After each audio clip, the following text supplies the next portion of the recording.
दोस्तों नमस्कार। कतर के द्वारा भारत के 8 पूर्व नौसेना अधिकारियों को मौत की सज़ा सुना दी गई है। और जैसे ही ये खबर आज पता चली, देश के अंदर हड़कंप मच गया, देश के अंदर तहलका मच गया। और भारत के एक नागरिक होने के हैसियत से आपके मन में भी इस मामले को लेकर के कुछ बेसिक सा सवाल ज़रूर आ रहे होंगे। मसलन कि ये मामला पूरा क्या है, ये सेना के जो अधिकारी हैं ये कौन हैं, वहाँ पर क्या कर रहे थे, इनके ऊपर किस तरह के आरोप लगाए गए हैं, भारत सरकार इसमें क्या क्या कर सकती है, भारत सरकार के पास क्या क्या विकल्प मौजूद हैं। इस तरह के जो सवाल हैं वो आपके मस्तिष्क में, आपके जहन में ज़रूर आ रही होंगी। तो आज के इस वीडियो के माध्यम से हम लोग इन्हीं सवालों के जवाब ढूंढने की कोशिश करेंगे और आपके साथ चर्चा करेंगे। तो सबसे पहले मैं आपको बता दूं कि ये जो सेना के जो अधिकारी हैं जिनको की मौत की सज़ा सुनाई गई है, इनकी गिरफ्तारी अगस्त 2022 में की गई थी।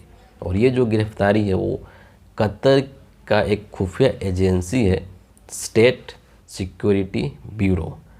इसी खुफिया एजेंसी के द्वारा इनकी गिरफ्तारी की गई थी और गिरफ्तारी के बाद में इनको कैद में रखा गया था।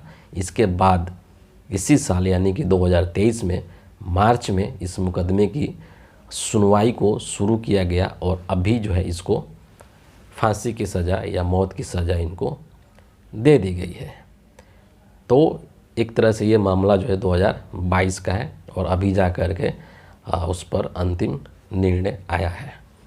अब दूसरी जो महत्वपूर्ण बात है कि आखिर ये अधिकारी कौन थे और वहाँ पर क्या कर रहे थे। तो ये जो अधिकारी हैं ये रिटायर्ड अधिकारी हैं, नौसेना के सेवानिवृत्त अधिकारी हैं।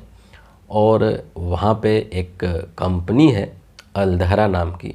ये जो कंपनी है ये डिफेंस सर्विस को प्रोवाइड करती है और उसी कंपनी में ये जो अधिकारी हैं वो कार्यरत थे, नौकरी करते थे।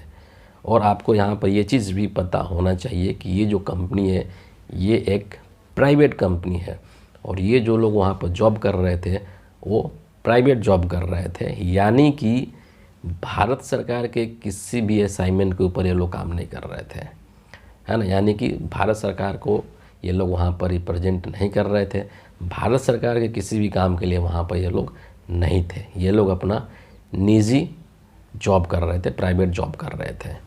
क्लियर। इसके बाद अब आप सोचेंगे कि आखिर इन पर क्या आरोप लगा होगा, है ना।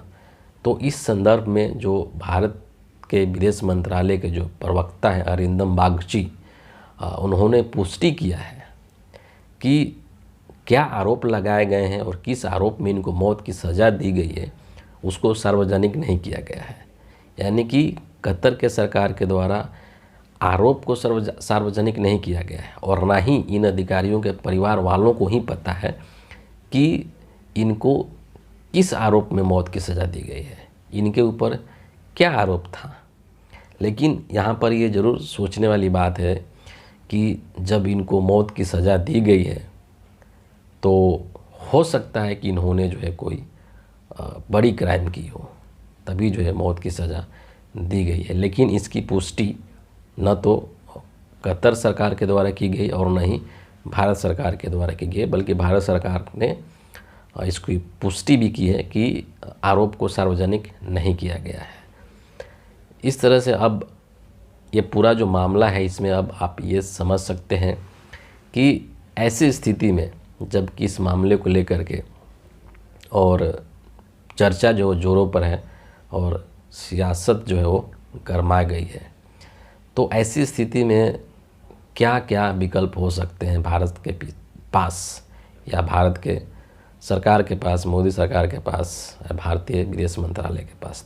तो यहाँ पर बेसिकली 3 विकल्प हो सकते हैं भारत के सरकार के पास। सबसे पहले कि या तो ये जो मामला है और ये जो सुनवाई के बाद में जो सज़ा दी गई है इसके खिलाफ में भारत की सरकार कतर में ही अपील करे, है ना। ये चीज़ हो सकता है एक। दूसरी जो संभावना है वो ये है कि भारत इस मामले को अंतर्राष्ट्रीय न्यायालय में ले जाए, अगर इसकी गुंजाइश हो तो। और तीसरी जो संभावना है या जो विकल्प है वो ये है कि भारत की सरकार और कतर की सरकार आपस में मिल करके बैठ करके आपसी बातचीत के द्वारा इस मामले को सुलझाने की कोशिश करें और इसको रफा दफा कर दिया जाए। तो मोटे तौर पर यही 3 विकल्प भारत सरकार के पास दिखाई देते हैं। बहरहाल इस पूरे मामले को लेकर के क्या निष्कर्ष निकलेगा और क्या होगा ये तो खैर आने वाला वक्त बतलाएगा।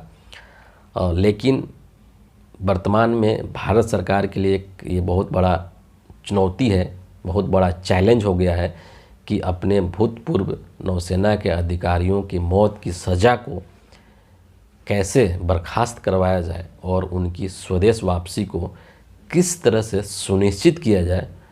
ये जो है वो मोदी सरकार के लिए बहुत बड़ी चुनौती है, क्योंकि इस मामले को लेकर के जो भारत के विपक्ष के जो नेता हैं, जो विपक्षी पार्टियों के नेता हैं, वो आक्रमण करना शुरू कर दिए हैं कि आखिर जब यह मामला 2022 का था तो वैसी स्थिति में भारत की मोदी सरकार जो अभी तक क्या कर रही थी।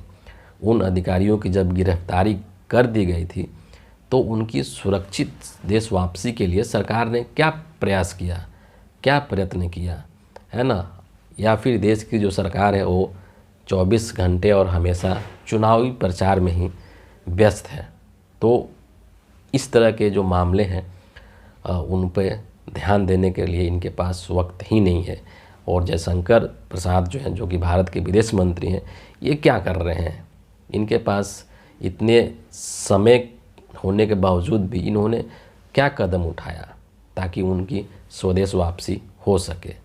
और इस तरह के माहौल में जबकि इजराइल फ़िलिस्तीन वॉर चल रहा है तो भारत नहीं चाहेगा कि कतर के साथ भारत का जो संबंध है वो संबंध जो है ख़राब हो, है ना। तो ऐसी स्थिति में बहुत ही सूझबूझ के साथ भारत की सरकार को आगे कदम बढ़ाना होगा और ये सुनिश्चित करना होगा कि उन अधिकारियों की जो मौत की सज़ा है उसको समाप्त करवाया जाए और उनकी सुरक्षित स्वदेश वापसी को सुनिश्चित किया जाए। मुझे उम्मीद है कि आपको ये पूरा मामला संक्षिप्त में समझ में ज़रूर आ गया होगा। इस वीडियो के लिए इतना ही है। आप सभी का बहुत बहुत धन्यवाद।